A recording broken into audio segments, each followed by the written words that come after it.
कोल्हापूर शहरातील ताराबाई रोडवरील बाबू जमाल दर्गा परिसरात गटारीची अत्यंत दुरवस्था झाल्यानं नागरिकांना मोठ्या गैरसोयीचा सामना करावा लागत होता। या पार्श्वभूमीवर परिसरातील नागरिकांनी महापौर रूपाराणी निकम यांना निवेदन देत समस्या मांडली। यानंतर महानगरपालिकेकडून तातडीने साफसफाई करण्यात आली।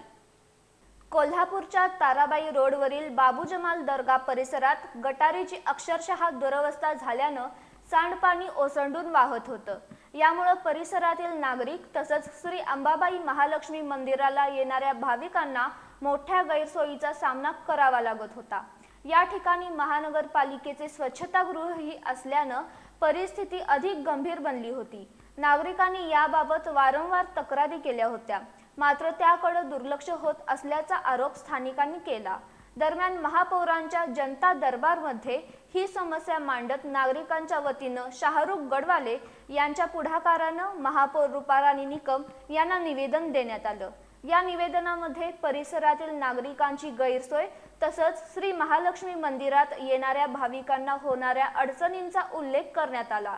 निवेदनानंतर महानगरपालिकेकडून तातडीने परिसरात साफसफाई करण्यात आली। यावेळी शाहरुख गडवाले, अमीन झारी, अफान गोलंदाज, अब्दुल बारी गडवाले यांच्यासह परिसरातील नागरिक मोठ्या संख्येने उपस्थित होते।